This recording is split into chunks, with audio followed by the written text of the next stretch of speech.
La Asociación Argentina de Psicología Realista se ha propuesto desde su fundación asumir a viva voz los principios doctrinales del pensamiento del Dr. Angélico.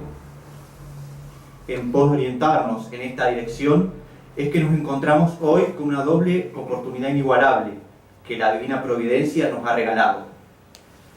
En un primer momento, la de poder contar con el autor, el Dr. Mario Caponetto, y una presentación de su libro Santo Tomás de Aquino, Aproximación a su pensamiento. Esa presentación va a estar a cargo del profesor Cristian Rodríguez Iglesias. Este texto, que estimamos de un valor inagotable para todo aquel que intente reposar en la sabiduría del Aquinate y en las directrices del tomismo. El profesor Cristian Rodríguez Iglesias es profesor en Teología por la Escuela Universitaria de Teología del Obispado de Mar del Plata. Está casado y tiene 3 hijos. Es fundador y director del multiespacio cultural El Camino y de la agrupación Fraternidad de Vida Nueva. Además, es fundador y presidente del Centro de Humanidades Joseph Pieper. Bueno, buenas tardes. Gracias por venir a este encuentro, por tomarse este tiempo para compartir este momento de reflexiones y de experiencias compartidas. Se nos ha pedido presentar el libro del Dr. Mario Caponetto, titulado Santo Tomás de Aquino, Aproximación a su pensamiento, de Stauros Ediciones, publicado en Paraná en el año 2017. En medio del vértigo de la ciudad, intentaremos abrir ahora un espacio de quietud, realizar una pausa para serenarnos con la luz apacible que transmite Santo Tomás de Aquino y que trataremos de vislumbrar con la ayuda de nuestro autor. Olvidemos por un momento las tareas, todo lo que nos ha quedado pendiente, y vayamos hacia esa luz obedeciendo el consejo del Papa Pío XI.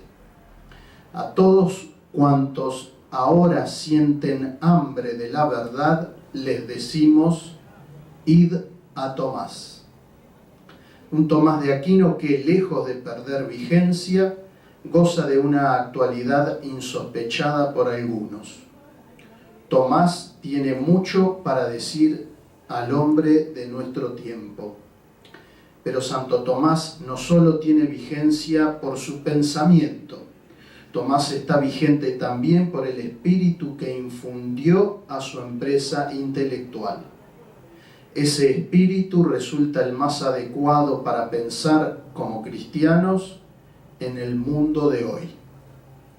El valiosísimo libro de 488 páginas que ahora presentamos, nacido como fruto de la labor docente del Dr. Caponetto a lo largo de varios años, responde a una solicitud especial que le hiciera el licenciado Gerardo Medina, fundador de la Diplomatura Universitaria en Pensamiento Tomista, que desde el año 2012 ofrece la Universidad FASTA de Mar del Plata, y según el plan original por él previsto: vida, obras y contexto histórico, filosofía de la naturaleza, antropología, ética, metafísica y sagrada doctrina. Son las diversas partes que tiene este libro. Cuenta además con un excelente prólogo escrito por el doctor Jordán Abud. Ambos, el autor y Jordán, están presentes. Tenemos la gracia de tenerlos aquí entre nosotros. El prólogo de Jordán Abud son 21 páginas de vibrante intensidad, donde se presenta el libro en cuestión, se presenta también a Santo Tomás de Aquino, el más santo entre los doctos y el más docto entre los santos, y se presenta también al doctor Mario Caponetto.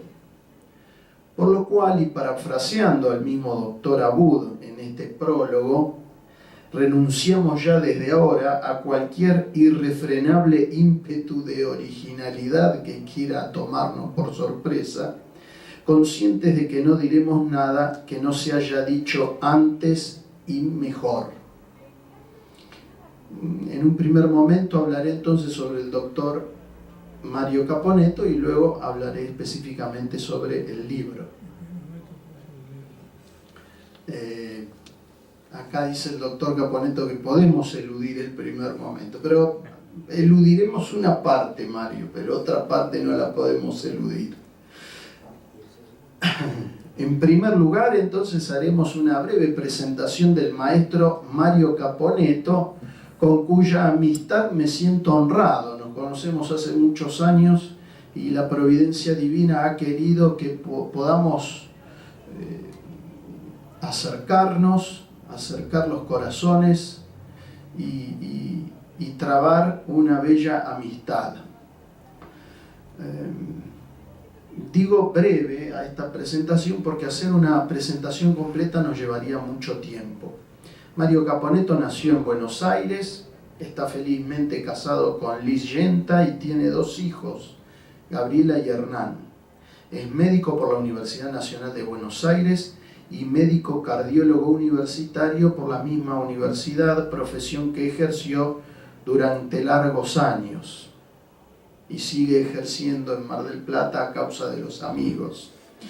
Pero además es un pensador cristiano, es decir, un filósofo teólogo, porque el pensador cristiano es sobre todo eso, un filósofo y un teólogo conjuntamente. Mario Caponetto cursó además estudios de filosofía en la cátedra privada del doctor Jordán Bruno Yenta en Buenos Aires, a la que asistió desde 1956 a 1974. La enseñanza del doctor Yenta se impartía en aquel entonces inspirándose en el modelo del antiguo studium conventual de las órdenes mendicantes, con un contacto amical y directo con el maestro. No fueron estos estudios una, entre paréntesis, carrera oficial, sino un encuentro vivo para aprender y contemplar la verdad en el diálogo entre maestro y alumno. Mario Caponetto ha sido miembro del CONICET, pertenece a muchas asociaciones científicas que no voy a nombrar porque son cualquier cantidad y vamos a perder mucho tiempo.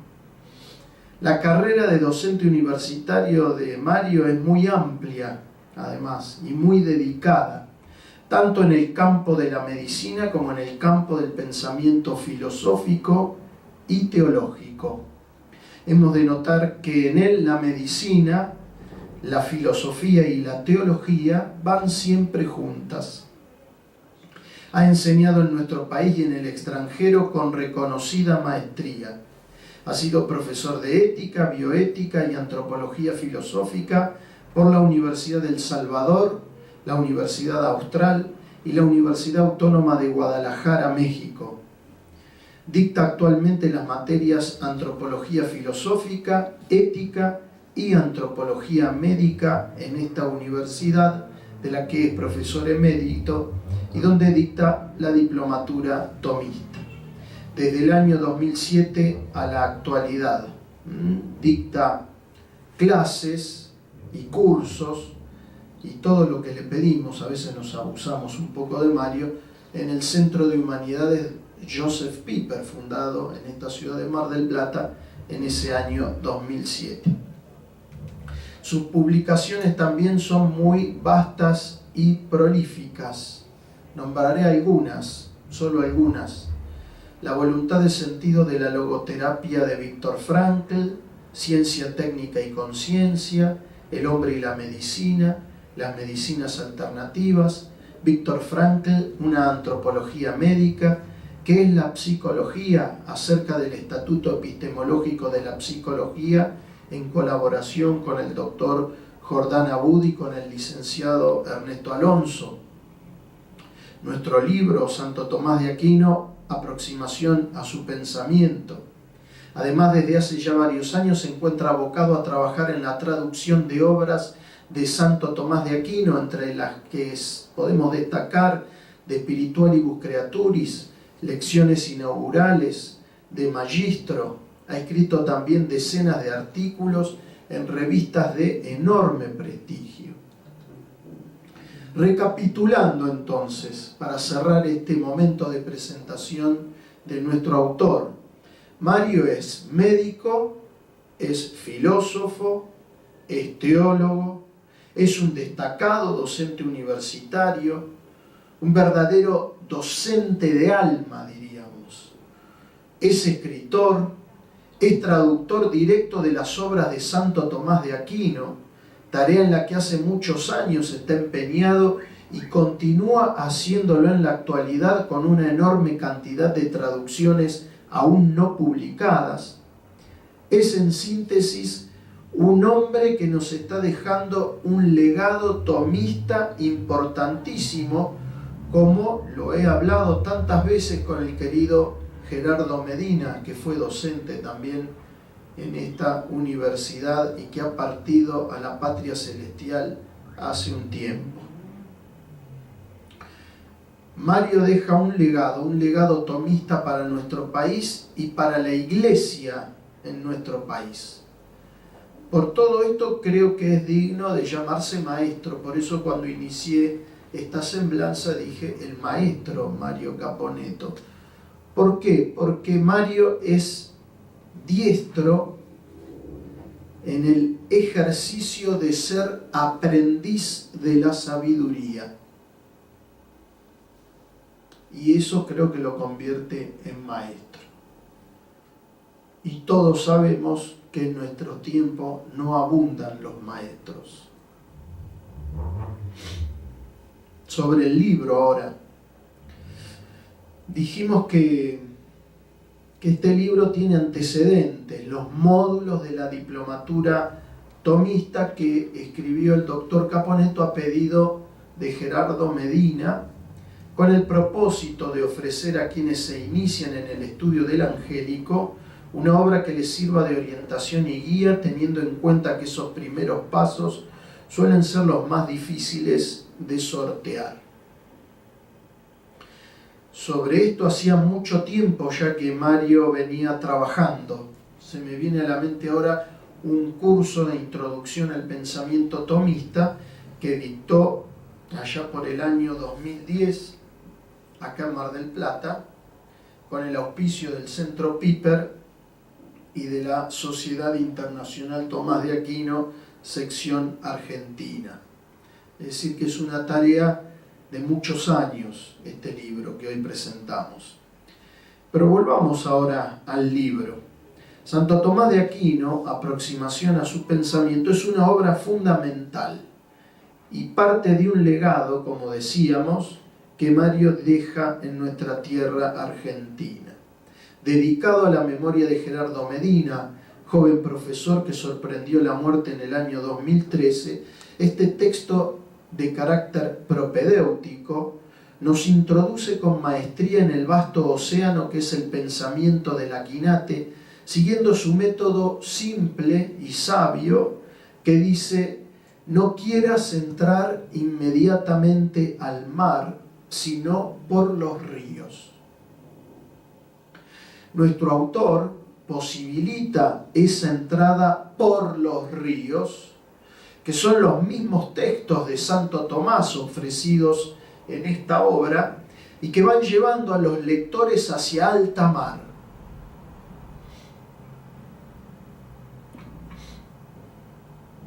Esta es una de sus más logradas conquistas, a mi juicio, permitiendo acceder desde su inicio a la fuente directa y original del doctor angélico, evitando caer así en las fórmulas frías y esquemáticas de los manuales, que tanto daño también ha hecho al tomismo y al cristianismo en el ámbito de la pastoral de la inteligencia, llamémoslo así. Esto es algo que Mario aprendió precisamente en la escuela de Jordán Bruno Yenta, quien solía repetir: el docente no ha de ser un repetidor de fórmulas, sino el nexo del discípulo con la fuente original. Bueno, había escrito por qué es actualísimo y Santo Tomás. No lo voy a leer porque como es la presentación de un libro no se puede decir todo. Así que cómprenlo y léanlo. A ver por qué es tan actual Santo Tomás hoy. Eso lo vamos a obviar. Vamos a pasar directamente a la antropología tomista o la verdad sobre el hombre. De eso vamos a hablar. Pensando cuál podría ser el tema del libro que más pudiera interesar a un congreso de estas características de psicología realista, nos decidimos por el capítulo que habla de antropología, el capítulo número 3 del libro. De entrada hay que señalar un problema que tenemos que enfrentar. En el día de hoy no es posible hablar de antropología en singular. Una mirada siquiera somera al panorama de la ciencia antropológica contemporánea revela una enorme dispersión de ideas, de corrientes y de escuelas, las más de las veces contrapuestas entre sí. Respecto entonces de esta evidente dispersión, la antropología tomista manifiesta adecuadamente la verdad sobre el hombre que es necesario recordar en cada época para no perder el rumbo, y en nuestra época de un modo especial. Es precisamente en esta antropología tomista donde se responde de modo eminente aquel interrogante de San Agustín de Hipona en las Confesiones, que constituye la pregunta fundamental de cualquier antropología. ¿Qué soy, pues, Dios mío? ¿Qué naturaleza soy? A esas preguntas debe responder la antropología. Y la antropología tomista las responde sobradamente. Por lo pronto, lo propio del sabio, recuerda Santo Tomás, es ordenar. Y ordenar no es otra cosa que llevar la dispersión a la unidad. En este sentido, afirma Caponetto, el tomismo actual está llamado a una tarea tan vasta y compleja como la que el mismo Tomás se impuso y llevó a feliz término en su tiempo. Ojalá muchos en nuestros días estén a la altura de estas graves exigencias. Creo sinceramente que Mario es una de esas personas y que la asociación Ecce Homo es una asociación que está dedicada específicamente a esto. Ahora bien, para poder aproximarnos al pensamiento antropológico de Santo Tomás, es necesario antes echar una mirada a la visión que tiene del universo. Es que no se puede entender al hombre tal como lo entiende Santo Tomás de Aquino, si no se parte de un punto fundamental, a saber, la idea, la noción arquitectónica de creación. El universo de Santo Tomás es un universo creado y es entonces el primer dato fundamental que tenemos que tener presente. Esto no estaba en el pensamiento griego.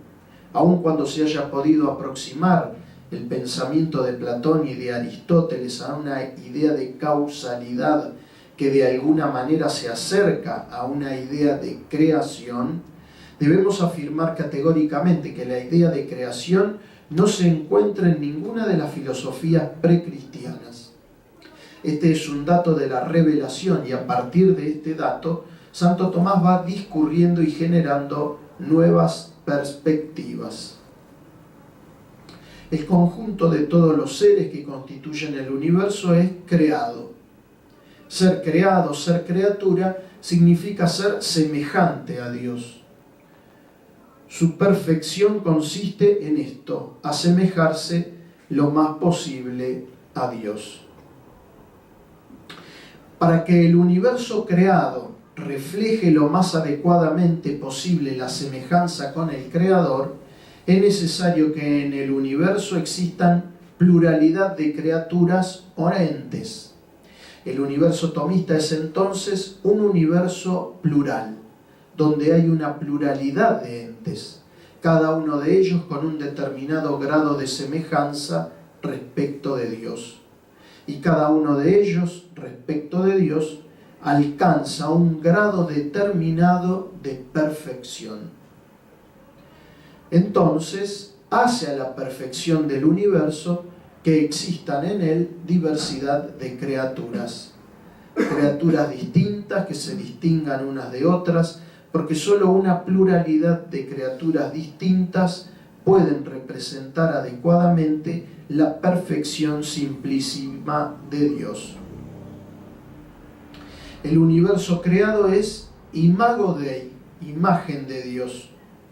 Su perfección consiste en reflejar la perfección de Dios, dejando a salvo la distancia infinita entre la criatura y el Creador.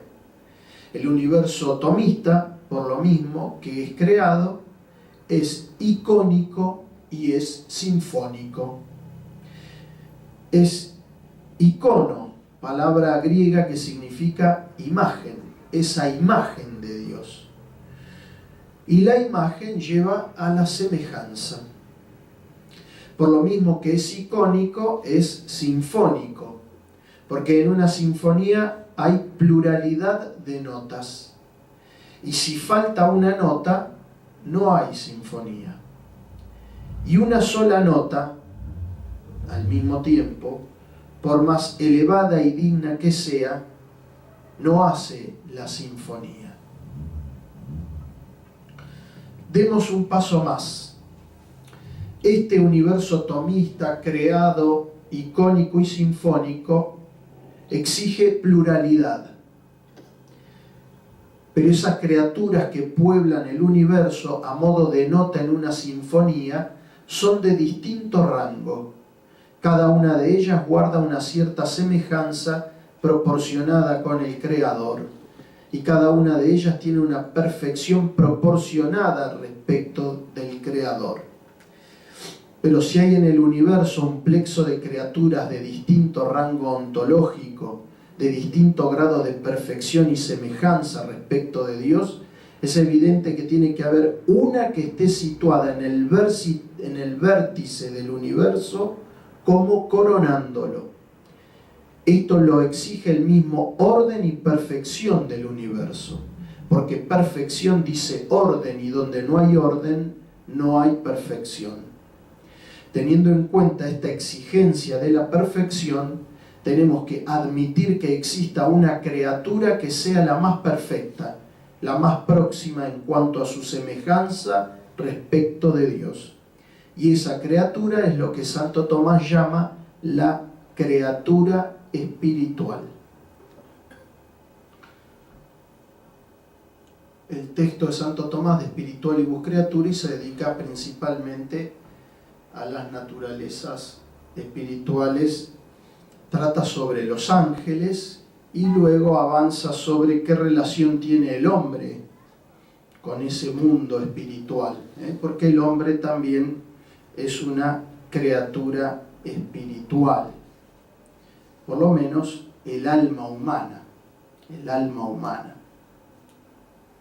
¿Cómo llegamos a la comprensión del hombre dentro de este universo? Llegamos a partir justamente de la consideración de la criatura espiritual. Entre esas criaturas espirituales, que son las más perfectas, las que están situadas en la cima del universo, también hay distintos grados de perfección. Toda la doctrina de la criatura espiritual está referida en Santo Tomás a la criatura angélica, y Santo Tomás establece, siguiendo la tradición de la Iglesia, y especialmente a Dionisio, distintas jerarquías, órdenes y grados de perfección entre los ángeles. Pero además existe otra jerarquización de estas sustancias o criaturas espirituales, señalando sus distintos géneros. Encontramos la criatura angélica, pero encontramos también el alma humana. No decimos ahora el hombre, sino el alma humana. El hombre, para conocer, necesita de un proceso que el ángel no necesita. Esta doctrina del conocimiento del hombre está ampliamente desarrollada en este capítulo.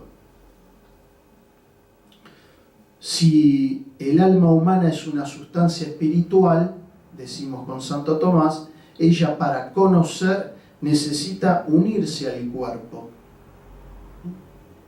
Necesita estar unida a un cuerpo. Si no está unido al cuerpo, el alma humana no podría conocer.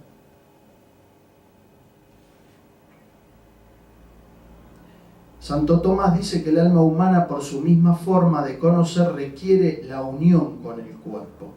Por lo tanto, entonces el hombre queda ubicado en un lugar muy específico del universo tomista. Está situado en el horizonte, en el confín entre lo visible y lo invisible. Esto lo estamos diciendo muy rápidamente, pero hay que leer ese capítulo 3 de Mario que abunda en detalles sobre esto. Está situado el hombre entre el mundo del espíritu y el mundo corpóreo, en la frontera de la sustancia espiritual y de la sustancia corpórea. No es un cuerpo puro ni es un espíritu puro, es un espíritu encarnado, un espíritu que necesita la unión con el cuerpo, que no es accidental. Se trata de una unión esencial. El hombre no sería hombre si no tuviera esta unión con el cuerpo. Y esto tiene unas consecuencias enormes. Y vamos terminando entonces. La antropología de Santo Tomás justamente se constituye en esa unión, en el límite, en la frontera del mundo de la sustancia espiritual con el mundo de la sustancia corpórea. Y aquí aparece una gran idea de Santo Tomás de Aquino, tomada de Dionisio. Siempre está unido lo ínfimo del género supremo con lo supremo del género inferior. Lo supremo de un género inferior limita con lo ínfimo del género superior. Por ejemplo, lo supremo del género vegetal limita con lo ínfimo del género animal. Y nosotros, aplicando esta idea, decimos: lo supremo de la sustancia corpórea es el cuerpo humano, que es el más elevado, digno y noble de los cuerpos, y por eso mismo linda con lo más pequeño del mundo espiritual, que es el alma humana. Esta condición fronteriza del hombre tiene consecuencias enormes en la antropología de Santo Tomás, porque reivindica el cuerpo de una manera total. La corporeidad adquiere aquí una dimensión insospechada, situando al cuerpo en la cima de la creación visible, en la cumbre de la perfección del mundo corpóreo. El cuerpo no es la cárcel del alma, como decía Platón y algunos otros. El cuerpo es parte esencial del hombre. Y el alma humana no podría ejercer su operación intelectual, que no explicamos, pero que está largamente explicada en este capítulo 3. No podría ejercer, decíamos, su operación intelectual si no tuviera cuerpo. Por eso, con gran audacia de su parte, afirma Santo Tomás que el alma es más perfecta unida al cuerpo que separada de él. Y esto puede iluminar no solo la antropología, sino todas las ciencias que se ocupan del hombre. Por ejemplo, en la medicina, esta luz permitirá advertir que la enfermedad del cuerpo de alguna manera hace que el alma espiritual también padezca. Por eso el hombre, cuando se enferma y o se muere, se angustia, porque hay una comunión profunda entre el alma y el cuerpo. Santo Tomás afirma que el alma recibe al cuerpo para la comunión de su ser. El cuerpo y el alma forman una unidad, son la esencia del hombre. Y esa esencia a su vez entra en composición con el ser del hombre. Pero el ser es uno solo, es el ser del alma. Hay una comunión en el ser y por el ser entre alma y cuerpo. Y en esa comunión a veces se producen conmociones. ni hablar cuando se produce el castigo de la muerte, ¿no? Que es la mayor conmoción. Termino volviendo al inicio del libro, donde el doctor Abud cita unas palabras de Mario dichas en el Centro Piper. Tomás de Aquino, en efecto, deseó la inteligencia y le fue concedida. Rezó y obtuvo de lo alto el espíritu de sabiduría, a la que amó por sobre cualquier otro bien humano, a la que enseñó y comunicó de tal manera que alcanzó las más altas cimas de la amistad con Dios. Y tan alta amistad trabó Tomás con su Señor que éste le dijo: Tomás, has escrito bien de mí, ¿qué premio deseas por tu obra? A lo que nuestro santo contestó: a ti solo, Señor. El Señor crucificado y resucitado es la fuente principal de la sabiduría tomista. Un buen tomista no debe olvidarlo nunca. Mario no lo ha olvidado. Por eso hoy necesitamos decirle: gracias, querido Mario, por ser eco fiel del verbo y amigo leal del buey tronante. Muchas gracias.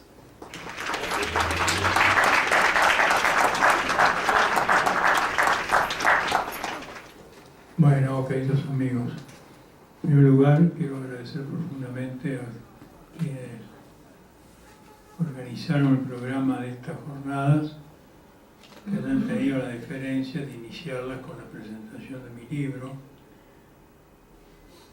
Y después quiero agradecer profundamente acá a mi queridísimo amigo, hermano, Cristian, que ha hecho esta magnífica presentación que en realidad merece un mejor destinatario. Todos los elogios, todos los acepto, porque sé que provienen del afecto y de la amistad, pero en nada responden a la verdad. Y bueno, además de agradecer, decir simplemente dos cosas.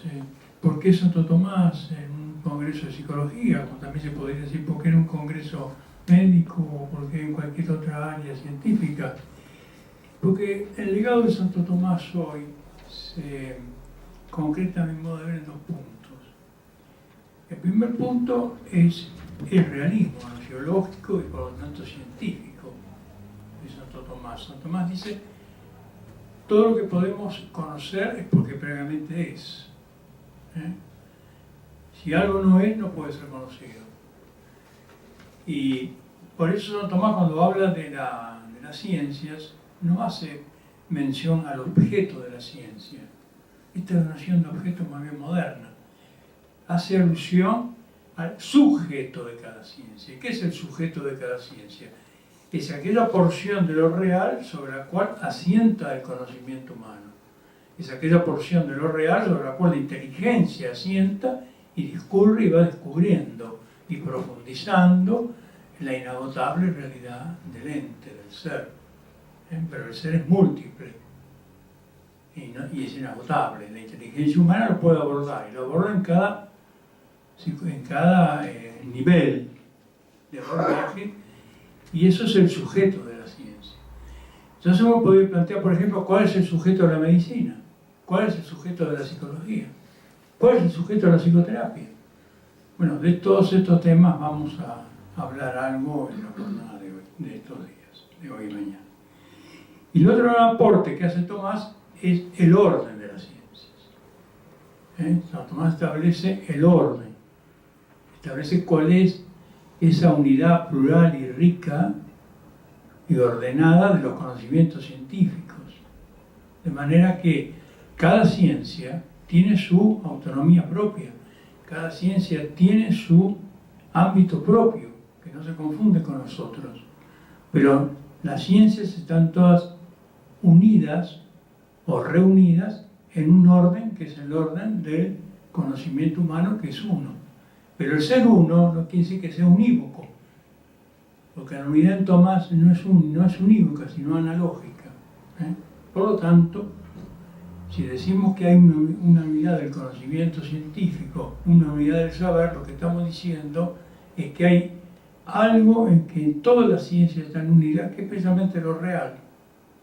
Y a partir de lo real se establece un principio de distinción y de jerarquización y de ordenación del conocimiento científico. Por lo cual, cada uno de nosotros, cuando aborda un área epistémica, tiene que saber que no está solo, que está integrado en un orden complejo, arquitectónico y armónico.